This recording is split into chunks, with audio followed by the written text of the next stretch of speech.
Hello guys, welcome to my new channel circuit learning.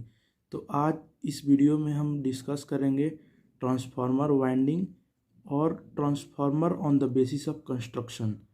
कितने तरह का ट्रांसफार्मर होता है कंस्ट्रक्शन के बेसिस पे और वाइंडिंग कैसे किया जाता है ट्रांसफार्मर में।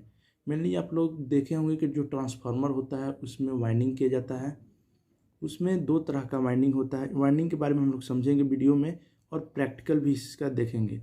कुछ हम कोशिश किए हैं कि आप लोगों को दिखाएंगे जो अपने छोटे से प्रयास से हम बनाए हुए हैं, और कुछ और भी मटेरियल मैंने ला रखा है। तो चलिए वीडियो को स्टार्ट करते हैं। सबसे पहले समझेंगे कि ट्रांसफार्मर में वाइंडिंग कैसे होता है और कंस्ट्रक्शन के बेसिस पे कितने तरह का ट्रांसफार्मर होता है। तो transformer on the basis of construction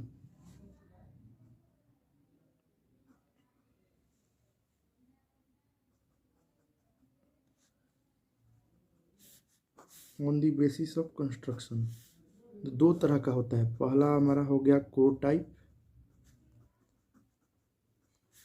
and second one is हो गया आपका सेल टाइप।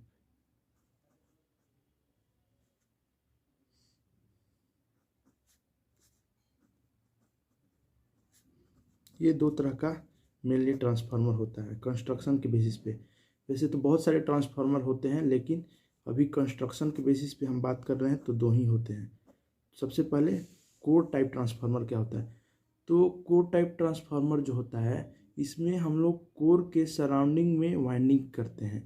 कोई कोर हो गया, कोर जो होता है हमारा बेसिकली सिलिकॉन स्टील लेमिनेटेड का बना होता है। लेमिनेटेड सिलिकॉन स्टील को हम लोग यूज़ करते हैं इसके लिए। और एक के ऊपर एक जैसे कि प्लेट को रखा जाता है स्टैक स्टैक जस्ट लाइक, वैसे ही इसको ही रखते हैं एक के ऊपर एक। और इसके प्राइमरी और सेकेंडरी में हम लोग वाइंडिंग करते हैं। मेनली दो लेग्स या लिम्स बोलें इसमें होता है। उस दोनों लेग्स के अपोजिट साइड में वाइंडिंग किया जाता है। और जो नंबर ऑफ वाइंडिंग्स होते हैं ईच वाइंडिंग जो होते हैं ईच पोल्स, सो हमारा जो होता है वो सेम होता है। जैसे प्राइमरी वाइंडिंग जब हम करेंगे, प्राइमरी जो लेग्स पे सिंगल लेग्स पे जब हम करेंगे तो नंबर ऑफ वाइंडिंग, और जो अनदर जो दूसरे वाइंडिंग्स है दूसरे जो लेग्स है उस पर जो वाइंडिंग करेंगे उस पर भी सेम वाइंडिंग ही रहेगा। तो दोनों पे जो नंबर ऑफ वाइंडिंग है वो सेम रहेंगे, हाफ नंबर ऑफ वाइंडिंग रहेंगे। तो ये तो वाइंडिंग का बात हो गया। सबसे पहले इसका जो है हम लोग जानेंगे कंस्ट्रक्शन की। कोर टाइप जो है उसका कंस्ट्रक्शन क्या है। सो हम फिगर भी बनाएंगे इसका कोर टाइप ट्रांसफार्मर का, और कुछ प्रैक्टिकल भी है, प्रैक्टिकल भी देखेंगे। और जो कोर टाइप होता है एक तरह का, ये बोल सकते हैं कि रेक्टेंगुलर फ्रेम का ही बना होता है। एक के ऊपर एक अगर रेक्टेंगुलर फ्रेम को हम रखेंगे तो उससे कोर टाइप आपका ट्रांसफार्मर बनेगा। कोर टाइप हमारा यहाँ पे कंस्ट्रक्ट होगा। तो एक के ऊपर एक, जैसे कि हम वीडियो में आपको दिखा रहे हैं, एक छोटा सा हम ये पीस है पेपर का जो कि मैं इसको थोड़ा सा कट किया हूँ। देखिए यहाँ पे रेक्टेंगुलर शेप का है। इसी तरह का बहुत सारा जो है रेक्टेंगुलर शेप का स्टैक से बोल सकते हैं। ये एक तरह का सिलिकॉन स्टील स्टैक होता है, सिलिकॉन स्टील का। बहुत सारा ऐसे ही रेक्टेंगुलर फ्रेम होता है जो एक के ऊपर एक रखते हैं हम लोग, और उससे फिर कोर टाइप हम लोग फॉर्म करते हैं। कोर टाइप तैयार होता है उससे। सो ये हो गया हमारा, ये बेसिकली ये फ्रेम होता है, इसको यॉक भी बोलते हैं हम लोग। ये जो है ये हमारा यॉक या फिर फ्रेम बोल सकते हैं आप।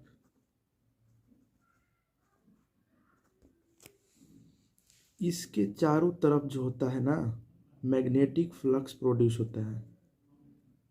इसके साइड साइड में मैग्नेटिक फ्लक्स होता है फाई, इसके चारों तरफ प्रोड्यूस होता है। और यही जो हो गया हमारा लेग्स हो गया, ये प्राइमरी वाइंडिंग्स का लेग्स हो गया, और ये हमारा सेकेंडरी वाइंडिंग्स का हो गया।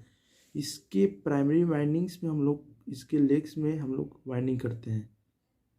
देखिए हम लोग ऐसे कुछ वाइंडिंग करते हैं, और इसके सेकेंडरी वाइंडिंग्स में भी नंबर ऑफ वाइंडिंग जो है करते हैं, सेम होता है वाइंडिंग।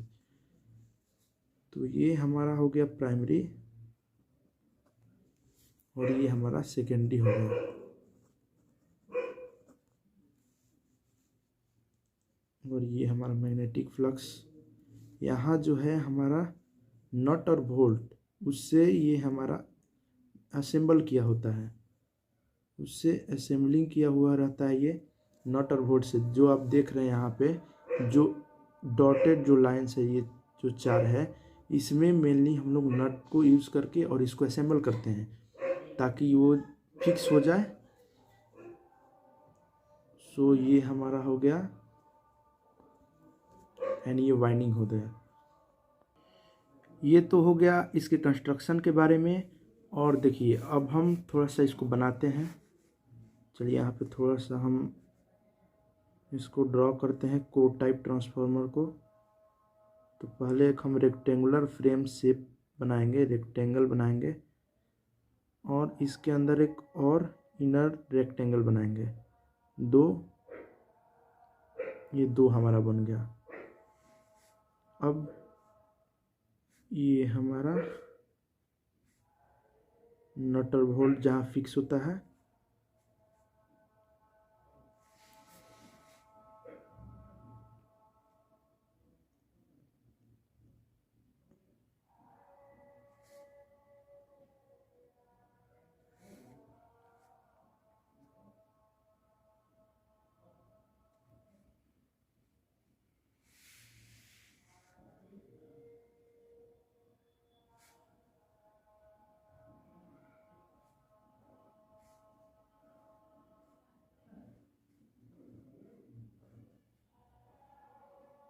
देखिए मेनली इसी तरह का कंस्ट्रक्शन होता है। एग्ज़ाम में भी पूछता है अगर कंस्ट्रक्शन, तो इसी तरह का बनाइएगा कोर टाइप ट्रांसफार्मर का। ये हमारा कोर टाइप ट्रांसफार्मर हो गया।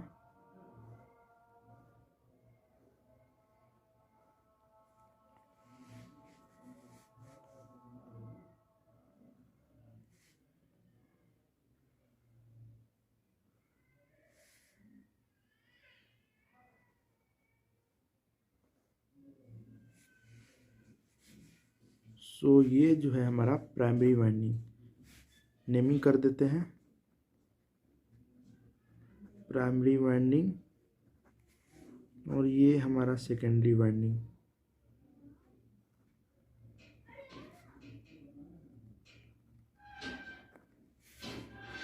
इसमें नंबर ऑफ टर्न जो होता है प्राइमरी में N1 एंड इसमें जो होता है N2।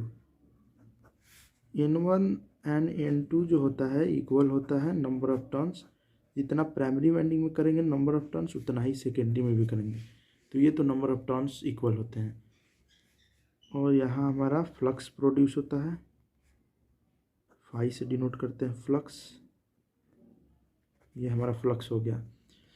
और एक बात और ध्यान रहे कि जब हम लोग वाइंडिंग करते हैं तो उस समय जो हमारा वाइंडिंग के दौरान जो स्पेस होता है उसको मिनिमम या ना के बराबर बोले, बहुत ही कम होना चाहिए स्पेस। अगर स्पेस कम रहेगा तो करंट लीक नहीं होगा, लॉस नहीं होगा ट्रांसफार्मर में। तो अगर ऐसा कोई है जो ट्रांसफार्मर में वाइंडिंग अगर कर रहा हो, वाइंडिंग के दौरान अगर स्पेस ज़्यादा हो तो उसमें क्या होता है कि रिलक्टेंस बढ़ जाता है।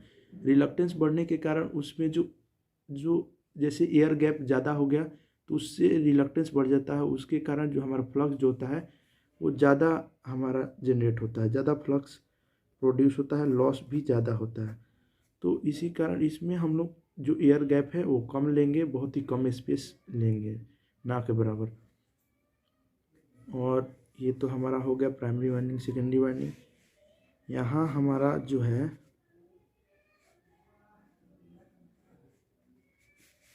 इसको ये जो होता है मटेरियल, ये होता है silicon steel, laminated silicon steel. Laminated silicon steel होता है। जैसे ये है जो है ये एक तरह का रेक्टेंगुलर शेप है, इसी के जैसा जस्ट 20-30 स्टैक्स को हम लोग एक साथ कंबाइन करते हैं और एक कोर टाइप ट्रांसफार्मर फॉर्म करते हैं। जैसे एक के ऊपर एक, जैसे कि मैंने यहाँ पे आपको दिखाया है, पीस जो है इसके ऊपर ही बहुत सारे लगाया जाता है रेक्टेंगुलर शेप का स्टैक्स बोले तो लेमिनेटेड स्टील का होता है, और उसी से कोर टाइप हम लोग फॉर्म करते हैं। तो ये तो हो गया। उसके बाद हम लोग समझेंगे कि कौन कौन से मटेरियल इसमें लगते हैं। तो अब हम लोग चलेंगे कि वाइंडिंग कैसे होता है। तो चलिए थोड़ा सा हम वाइंडिंग बता दें कैसे होता है। थोड़ा सा मैं कोशिश किया हूँ आपको दिखाने के लिए कि किस तरह का वाइंडिंग होता है। सबसे देखिए मेरे पास जो मटेरियल अवेलेबल है, जैसे ये हमारा मटेरियल देखिए, कॉपर लेमिनेटेड कॉपर वायर है, थिन वायर होता है ये, बहुत ही थिन वायर है ये। एक और भी है, दो है मेरे पास। इसे हम वाइंडिंग करना सिखाएंगे आपको। ये मेरा रेक्टेंगुलर फ्रेम है जो मैं बनाया हूँ, इसके ऊपर करेंगे। जब वाइंडिंग करते हैं तो उस वाइंडिंग के दौरान कुछ ऐसे स्टेप्स होते हैं जो हम लोग लेते हैं। जैसे कि अगर हम वाइंडिंग करते हैं तो पहले कौन सा वाइंडिंग किया जाता है, दो तरह का होता है, जैसे लो वोल्टेज और हाई वोल्टेज वाइंडिंग। तो लो वोल्टेज पहले किया जाता है, उसके ऊपर हाई वोल्टेज किया जाता है। चलिए तो समझते हैं हम लोग, थोड़ा सा प्रैक्टिकल देखते हैं। तो यहाँ इस फिगर में आप देख सकते हैं कि यही कोर टाइप है। देखिए यहाँ पे नट बोल्ट से इसको कसा हुआ है। बहुत सारे रेक्टेंगुलर फ्रेम होते हैं, एक के ऊपर एक इसको असेंबल किया जाता है। स्टैक ऑफ प्लेट के जैसा इसको रखा जाता है, इसको अरेंज किया जाता है। ये देखिए इसका लेग्स बोल सकते हैं या लिम्स हो गया। इधर से हम इनपुट देते हैं और यहाँ आउटपुट मिलता है। ये हमारा प्राइमरी हो गया, प्राइमरी वाइंडिंग, और ये सेकेंडरी वाइंडिंग हो गया। ये सिलिकॉन स्टील सॉफ्ट आयरन से बना होता है और फ्लक्स हमारा इंड्यूस होता है। ये मैग्नेटिक फ्लक्स इंड्यूस हुआ है। ये जो पार्ट है इसको योक बोला जाता है। ये फ्रेम हो गया आपका। तो वीडियो में आप पहले भी आप बता चुके हैं कि ये जो होता है, ये कंस्ट्रक्शन टाइप ट्रांसफार्मर हो या फिर सेल टाइप ट्रांसफार्मर हो, तो मेनली इसमें जो है हम लोग सिलिकॉन स्टील यूज़ करते हैं। और वाइंडिंग के दौरान हम लोग ये देखते हैं कि रिलक्टेंस जो है हमारा ना बढ़े। और रिलक्टेंस कब नहीं बढ़ेगा, जब एयर गैप नहीं हो। तो देखिए इसके बीच जो हो ये वो हमारा हो गया, इसके बीच एयर गैप नहीं होना चाहिए, तो ही ये अच्छा वर्क करेगा और इफ़िशियंसी भी इसका अच्छा रहेगा, लॉसेस का भी चांस कम रहेगा। यहाँ देखिए फिगर में हम फिगर एक बनाए हैं आपके लिए। यहाँ आप देखिए कि लो वोल्टेज हाई वोल्टेज ऐसे ही वाइंडिंग चलते रहता है। देखिए पहले अंदर क्या हुआ, इसके रेक्टेंगुलर फ्रेम के अंदर एक लो वोल्टेज, सबसे पहले ये ब्लैक जो है इसको हम लोग डिनोट किए हैं लो वोल्टेज से, और रेड को हाई वोल्टेज से। तो लो वोल्टेज एंड देन इसके ऊपर हाई वोल्टेज। इंसुलेशन करने के बाद टेपिंग यूज़ कर सकते हैं हम लोग, पेपर यूज़ कर सकते हैं इंसुलेशन के लिए। और इसके फिर बाहरी अगर आउटर ही पार्ट में अगर फिर वाइंडिंग करना है तो फिर हम एज इट इज़ हम लो वोल्टेज का वाइंडिंग करेंगे, फिर इंसुलेशन करेंगे एंड फिर देन हाई वोल्टेज का वाइंडिंग करेंगे। तो ऐसे ही हमारा चलता रहेगा। चलिए तो आइए देखते हैं।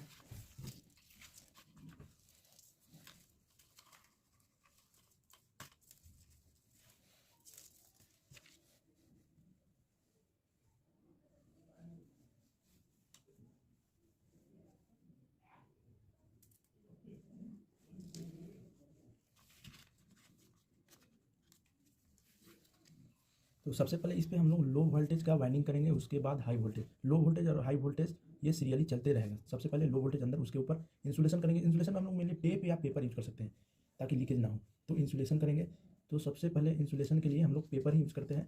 पेपर यूज़ करेंगे, आप सोचें आप चाहे तो टेप भी यूज़ कर सकते हैं। चलिए पहले वाइंडिंग करते हैं। सो ये हमारा कॉपर वायर हो गया। यहाँ देखिए आप,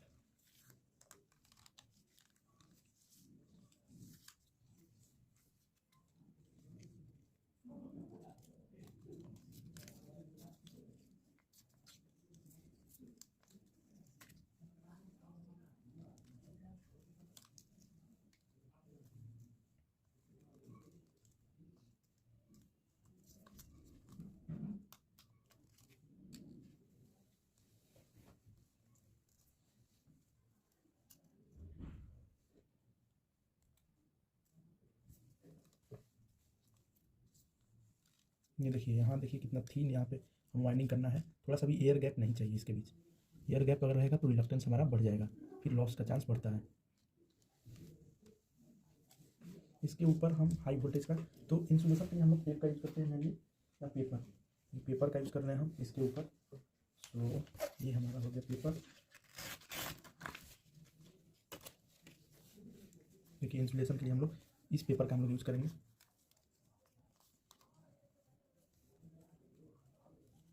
ये हम देखिए यहाँ पे इंसुलेट कर दिया इसको। इसके ऊपर हम फिर हाई वाइंडिंग करेंगे, हाई वोल्टेज वाइंडिंग। सो यहाँ हम हाई वोल्टेज वाइंडिंग,